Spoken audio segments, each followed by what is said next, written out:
I'm going to remarry, so you should divorce me. I will give you the house, but the money and the high-class car are mine. I'm sure my not-so-handsome husband is on the other end of the phone with a smug look on his face. I don't blame him for not knowing how good a deal it would be for me. Well, even if he wasn't on those terms, I'm confident that I'd be ahead of him. Let me tell you how scary that payback can be. My name is Ellie. I'm 40 years old, and I recently bought a new pillow because the old one wasn't comfortable. It still isn't as comfy as I'd like, even if I put a towel under it. So I guess I will have to buy another one. Now, I live a stress-free life, where the only thing I have to worry about is my pillow. I used to have a headache over my stressful life until just a few years ago. At that time, I was worried about my husband's infidelity. He's been going out way too many times. Could it be cheating? I had no proof that he was cheating on me, just that he was coming home late and going out more often on his days off. There are some traits that men who cheat on their wives have in common, but he does not seem to have his phone on hand during the daytime, nor does he seem to be calling someone. Maybe I'm overthinking it, but I've heard of women who have made that mistake and I couldn't let it go. I asked my husband a few times, "You don't have another woman, do you?" I tried to say that in a teasing way. No way. It's not like I'm handsome or anything. He just laughed it off. His reply was not particularly strange, but rather natural. But you know, something is bugging me. I don't have enough experience in love to be able to say that this is what you call a woman's intuition, so I'm not sure. But one day, when I was thinking like that, I got a call that my mother-in-law, who lived nearby, had collapsed. It seems that she suddenly collapsed while shopping and was rushed to the hospital, and that she had a hemorrhage that was too severe. My husband was at work when the call came in. I went to the hospital alone. My husband's workplace does not allow him to look at his cell phone while he's at work. He would have noticed it during his next lunch break, and he would have come to me because of the situation, I thought. When my husband called me during his lunch break, he said, "I'm busy today, so I can't come no matter what." Although it was a very busy time of the year when his father got ill, his boss told him, "You can visit him whenever you want." In fact, my husband went to the hospital all the time. It has been less than 3 years since then, so why can't he come visit her this time? I haven't heard that his boss has been replaced. There were many times when he came home late, but he went out for dinner with his colleagues or something. He never seems to be busy with such things before. My mother-in-law collapsed, but my husband didn't go to visit her. Why is he so busy at such an important time? I'm a little bothered because I suspected that my husband was cheating. I can't help but feel sorry for my mother-in-law, though it can't be helped if it's work. In the end, my mother-in-law spent many days unconscious on the bed. During that time, I went to the hospital often, but my husband never once showed up. "So you're just gonna leave everything to me?" My husband said. "She's unconscious and wouldn't be able to understand what I'm talking about. So what's the point?" "But it might make a difference if you just talk to her." "That's just a superstition. They can hear you, you know." He just laughed at me. "You never know unless you try. We haven't been in a coma ourselves, so we don't know, right?" "If it bothers you so much, why don't you try to talk to her?" My husband was always making excuses to have dinner with his boss or to relax on his days off. I never felt any of his concern for my mother-in-law.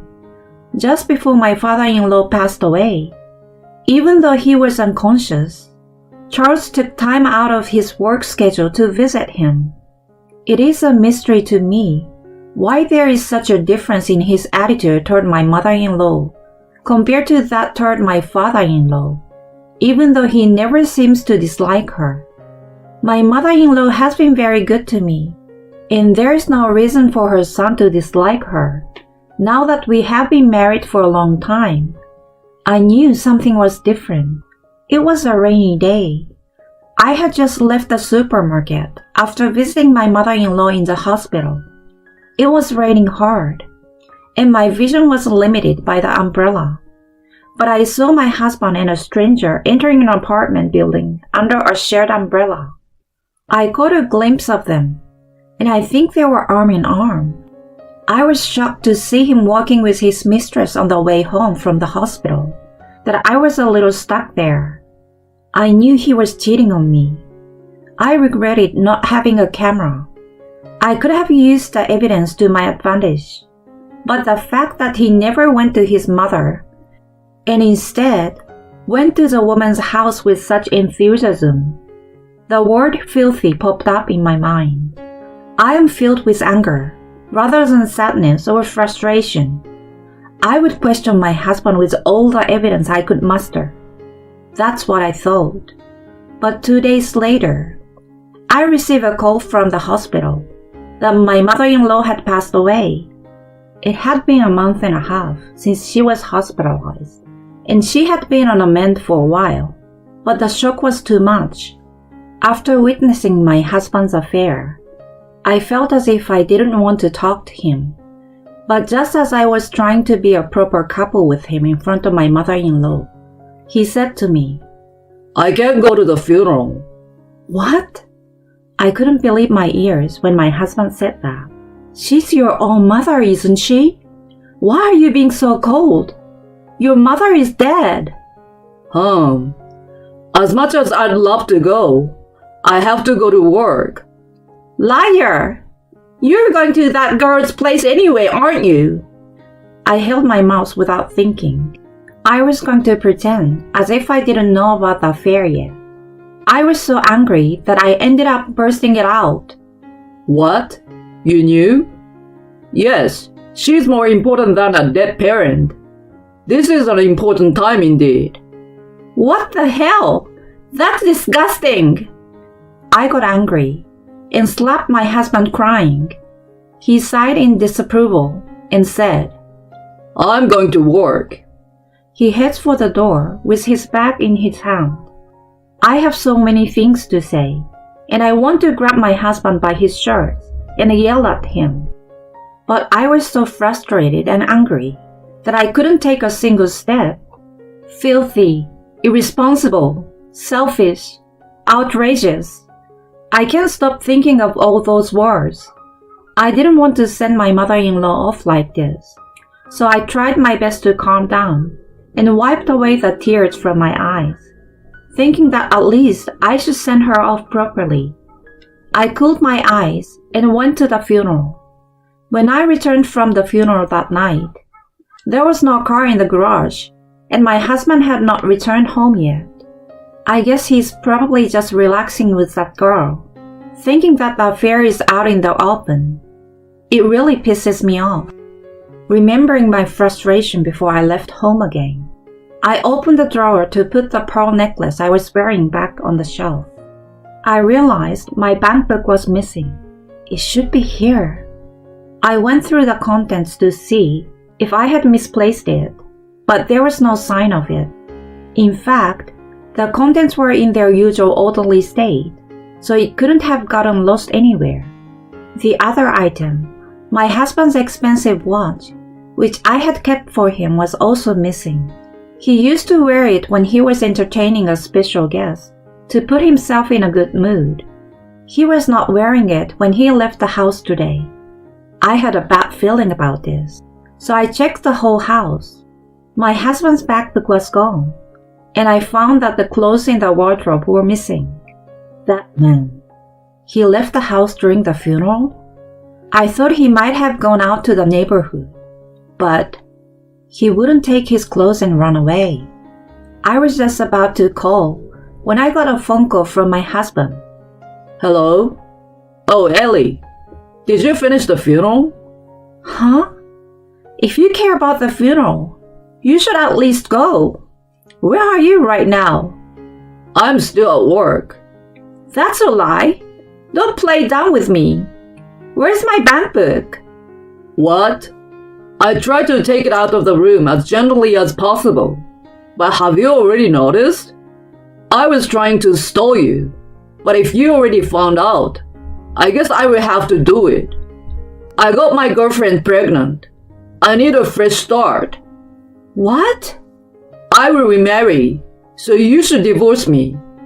I will give you the house, but the money and the expensive car are mine. I left you the papers and everything. You should be grateful. Ha ha ha. Oh, I got a great deal.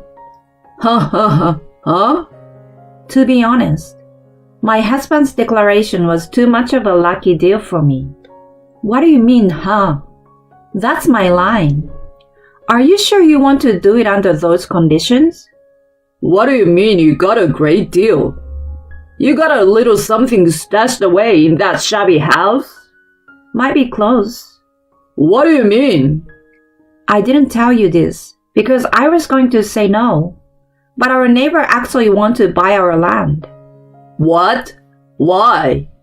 It's a shabby house, and not in the best of neighborhoods. Their neighbor wants her son and his wife to come back with their kids and build a house on our land.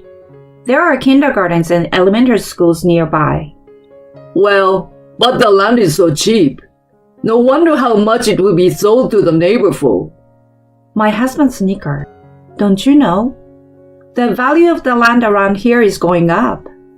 They are planning to build a large commercial and tourist place nearby, so it will be more convenient. There's a rumor there's going to be a train station. The neighbor's son is planning to move here in anticipation. He said he will pay more than the market price for the land if we sell it to him. That's twice what we paid for. My husband was stunned by what I said. The price of the land alone is more than the money in my bank book and the car. And for the record, I hardly ever drive, and that car isn't even an eco-friendly car, is it? You call it a luxury car, but an old-school Mercedes. I don't need it because it's expensive to maintain. The time has come for eco-friendly cars. Yes, our car was certainly a well-known luxury car when we bought it. But after more than 15 years, the car is a shabby condition, and it costs a lot of money to maintain it. My husband may feel brand recognition because it was a luxury car that he was able to buy. As for me, it is just a piece of iron left behind by the times. There was no reason for me to want it. Well, if you are happy with it, fine. Divorce me anyway. I will give you a divorce if you and your partner give me alimony. But if not, I will never divorce you. Huh? You have money for the land. She's got nothing to do with this. This is our problem, right? What are you talking about? This is a problem that you and your affair partner had caused. Of course she is involved. It's all about money, isn't it? Don't try to cover it up. And if you love your partner, why don't you just pay the alimony generously? Or is your relationship with your partner also about money? Ha ha ha. Don't mess around with me. Oh, I'm scared. I'm not messing around, but I guess you don't have a stomach for it. I feel sorry for the other woman's child. She's stuck with a man who got her pregnant and then abandoned his responsibility when his wife asked for alimony. I will pay it. I'm not that kind of man. First of all, I've got your bank book right here. And worst of all, you can't just take them. My husband snickers. I will give a big fat expose to this guy. It's hard being someone who does everything manually. What? What's with you all of a sudden? Banks these days have apps that let you transfer money. I will have the money in my account during this call. Don't you know that? I've moved on to online banking. I'm glad I let the call go on so long. It was a big success. What? You don't have the app or the PIN number. So you're gonna have to go to the bank every time you want to look it up. Tough luck. The struggles of the digitally challenged. My husband is speechless, but I laugh. I guess he was more shocked than I expected. Shame. Now if you want a divorce, you will have to pay me alimony. You and your partner. You are kidding. It's true. You're boring for a guy who does such a big thing as cheating on his wife. You should at least say something good. You will pay alimony, right? You want to have a second life with your partner, don't you? Don't tell me you want to stay married to me because you can't afford it. Saying that, I deliberately provoked my husband again and again. If I don't divorce him, his baby would learn that his father was a scumbag. If he doesn't get a divorce, his mistress will have to support the child by herself. He will end up with no money, poor thing. I won't pay it. It was so funny that my husband was sobbing in the middle of the conversation, that I was more excited now than I had planned to be, and I couldn't help but provoke him. In the end, my husband realized that it would be the hell for him to stay married to me, and he chose to pay me alimony and live with his partner. I deliberately provoked him to think so. So it was all planned, because I don't think I would ever live with such a man again. And while my husband was sulking, I said, "If you don't want to be called a thief in front of your company, give me back the bank book, because I know where your mistress lives, and I don't care what happens to you." I threatened him, and he said in a quiet voice, "Yes, I'm sorry." I couldn't understand him because he was crying. I guess he was afraid of my provocation. After that, we discussed divorce, and it was decided to demand alimony from both the cheater and my husband. Well, actually, the cheating partner is pregnant and quit her job, so it seems that the husband is going to pay everything for the time being. As a matter of fact, he had proposed to share the property with me for the land. But I cited his criminal record of stealing my bank book and said to him, "Who are you to talk like that?" I was so hard on him that he gave up. I may have threatened him a little, but since he had a child with another woman and left his own parents to me, I guess I could be forgiven at least this much. My husband, who was supposed to be smiling with pride at having a lot of money and a luxury car, was worried about the fact that even his savings would be dried up in the future. It's hard to be the one who has to pay all the bills, isn't it? I thought about imitating a baby and saying, "Hang in there, Daddy," but decided against it, thinking it would be in bad taste. The cheater was quite nervous, but well, it wouldn't be good if something happened to the baby if I destroyed them too much. I'm so nice. It turns out that my ex-husband often left work after his mother had fallen ill and met with his girlfriend in between. But the company found out. Someone on paid leave saw him and the woman he was having an affair with working together. Due to this, he got a pay cut. There is alimony, money for the kid in the future, moving out of an apartment that's not suited for raising kids, and a whole bunch of other events that cost money. Maybe that's why, when we were discussing about divorce, the woman named me, who had detected his affair at an early stage, said that the couple might not last long because a cheating partner who was present at the meeting seemed a little cold toward my husband. Whether it is true or not is another story. On the other hand, I sold my land and moved to a new place, and now I'm working as an IT school teacher for children. Actually, I had the same job before I got married, so it was easy for me to find a job. I have never raised children myself, but there are so many children here that they all seem like my own. Many of them are shy, but they all love computers. They seem to think of me as someone they can talk about what they like, and they're completely comfortable with me. They are so cute that they come to the places where the instructors gather, even outside the class time. I hope that one day, these children will be in charge of the future of this country. Many of my coworkers are also single, so we all go out together on our days off. Being alone is not so bad when you have something to enjoy. I used to prepare dinner at a certain time, vacuum the house, and call it a day. I feel that I'm enjoying the present much more than when I was a housewife. I don't know what will happen in the future, but for the time being, I will enjoy this special luxury.